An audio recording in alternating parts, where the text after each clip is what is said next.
Goeiemôre Radio Fynbos luisteraars.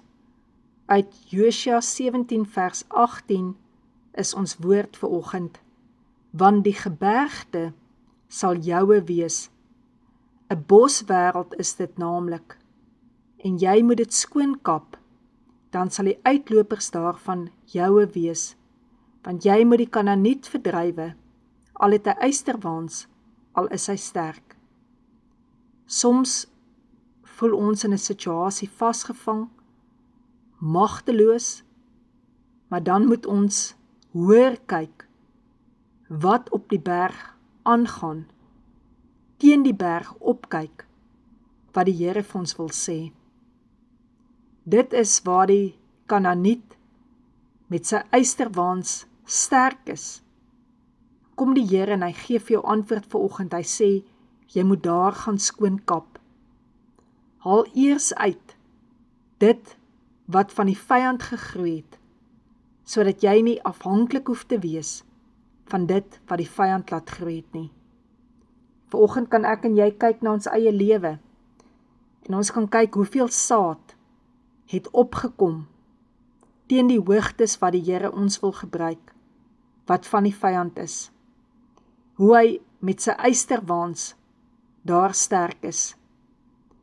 Baie keer voel ek en jy, ons wil goed doen, maar soms is ek en jy net die een wat moet bid vir die grotere wat moet gebeur in God se koninkryk.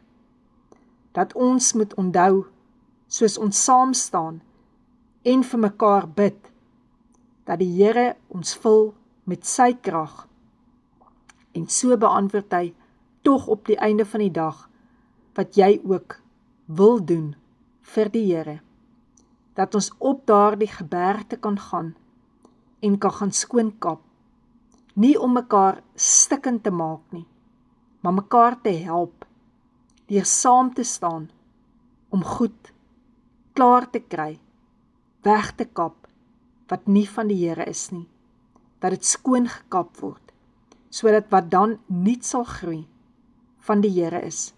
Hy sê ons moet daardie Kanaaniete verdrywe, en hy sê vir ons, hulle sterk, en hulle het ysterwaans, maar hy sê vir jou ook, daardie gebergte sal joue wees.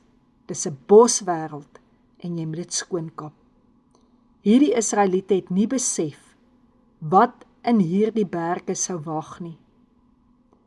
Nie op hulle eie sou hulle ooit gedink het, dat hierdie gebergte wat moeilik gelyk het, iets moes wees wat God skoon gekap wil hê, wat hulle daar moes oorwinning behaal nie. Hulle sou ook nie agtergekom het, watter uithou vermoë hulle het, as God nie vir hulle hierdie opdrag gegee het, sodat hulle kan besef, dat hy wie in hulle is sterker as hy, wat op die gebergte is, wat die Kanaaniet is, met sy ysterwaans. So kan ons kyk wat sê Deuteronomium 32 vers 13. God het hom, met ander woorde Israel, laat ry op die hoogtes van die aarde. En Israel het die opbrengs van die veld geëet, en hy het hom heuning uit die rots laat suig, en olie uit die klipharde rots. Dis wat die Here vir jou wil sê. Jy verstaan nie, hoekom dit hierdie gebergte is nie, hierdie boswêreld is, wat skoon gekap moet word nie. Maar daar, op daardie hoogte, is daar 'n opbrengs vir jou, wat God daar vir jou bewaar. Heuning wat uit 'n rots uit is, olie uit 'n klipharde rots. Heuning spreek altyd in gees daarvan, dat jou oë verhelder word, om in gees te kan sien, en dan olie, daardie salwing, en dit is wat hy vir jou sê, hy het vir jou in gedagte, om te kan sien in gees, en om 'n salwing te kan dra. Kom ek bid vir jou, wat ons verstaan, wat die Here vir ons probeer sê.